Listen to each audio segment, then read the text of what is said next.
Feel like we've been cheated, robbed. Fucking hell, oh my God. 100 grand a what? Throughout the pandemic, the government has awarded thousands of contracts costing billions of pounds to private companies. These contracts cover everything, from testing kits to PPE, such as masks and gowns. And whilst they were necessary purchases to keep our key workers safe, there are many questions about the ways in which these contracts were awarded and to whom they were given. So, who did win government contracts? It's time to play a game of Who Wants to Be a COVID Millionaire?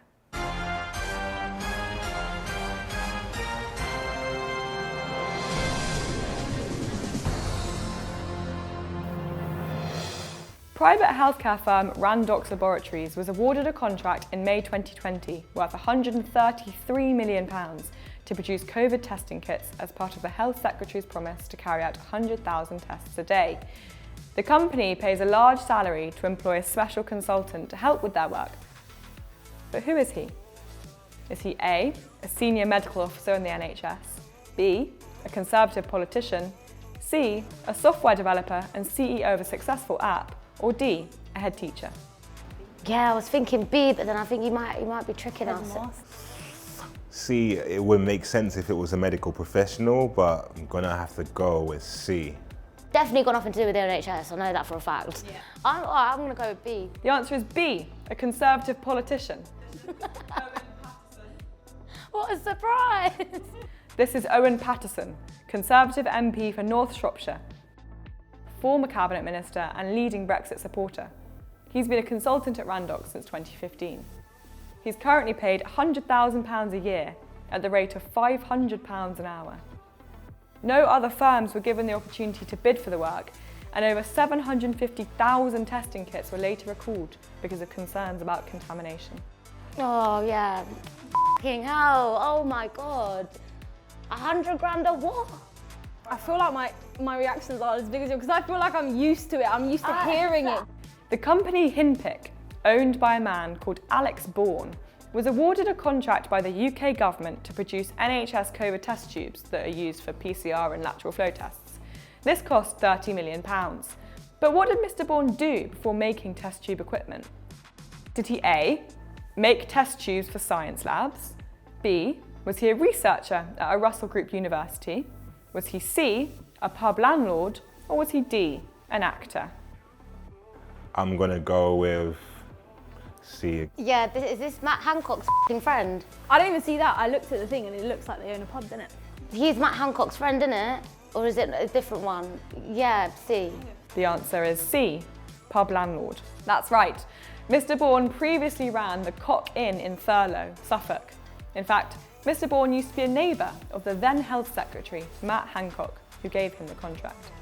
Utterly outrageous. Can't believe that. Like literally, if I could give my mate a job for £1.2 million or whatever, I'll probably get told off for it and put behind bars. But you know, politicians can get away with whatever they want apparently. Ianda Capital were hired by the government to supply 50 million respirator masks in a contract worth £252 million. Ianda were a finance company with no prior experience of supplying anything at all, but the manufacturing was organised by a man called Andrew Mills. What is Andrew Mills's job? Is he A, a businessman specialising in the production of PPE, B, an advisor to the UK Board of Trade, C, a manufacturer of car tyres, or D, a taxi driver? B, man, he thinks about money. You can see it in his face, look at him. I'm gonna go with A. Once you said it, I was like, B. He could look like a cab driver. The answer is B. He's an advisor to the UK Board of Trade, and the masks were later deemed unusable by the NHS because they were supplied with ear loops rather than head straps. Surprise, surprise. That's ridiculous.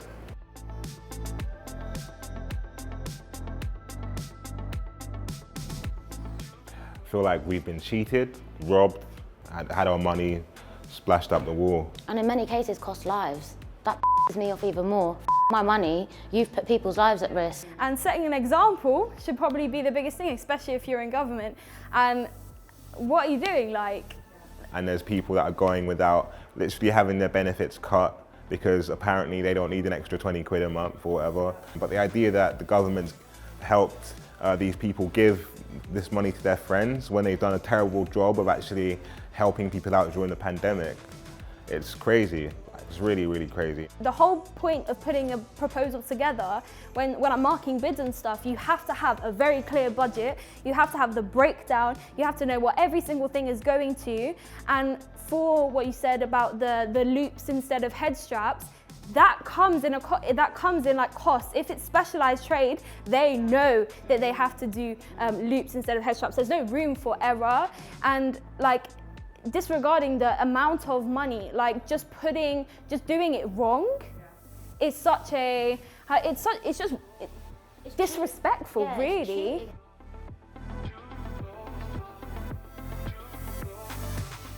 Why did we even trust this government to do the most normal thing and actually give the money where it's needed, as opposed to people who have no idea what they're doing and lives are at risk, unless they wanted it to happen? I mean, a few £1,000s profit is not like that bad in my opinion. Obviously, like, we're talking millions here. So millions and a few thousands is a completely different ball game. No fucking way, everyone's suffering, man. Why are you trying to make money off someone's suffer? Do you know what I would do? It's at the start of the pandemic, everybody was condemning, you know, those few I think teenagers who bought up a massive supply of hand sanitizer and were going like that, and they were condemned very heavily. This is that on like a 10 times million scale. And like suddenly it's a bit like, okay, like what else can we do? Like there's nothing we can do type thing. The fact that some people are leaving this you know, crisis better off, and we're talking millions here, and you know, the majority of people have probably lost a lot of their livelihoods, is like, it's the definition of like morally wrong. I don't understand how that's acceptable. We'll call it criminal. Like it is criminal. But if it was any, you know, civilian on the street, or even someone in a specific trade, you know, there's lots of rules about these sorts of things, and you're held accountable if you break these rules. But apparently, these rules don't exist for people in the government who are happy to make their friends millionaires in a time when most people are going like without. It's just mind-blowing. You know, they provided a lot of faulty equipment and stuff. It's like, there's really no excuse for what they've done. It's affecting everyone. No, not really. Isolation was a lot more harder for people that don't have a nice fucking house to stay in. Working from home was a lot harder when you don't have equipment to work from. Yeah, I think the only thing they should do is give back a lot of the profits that they've made, because they've made a ridiculous amount of profits. To find out how you can oppose this government's wasteful spending, go to bestforbritain.org.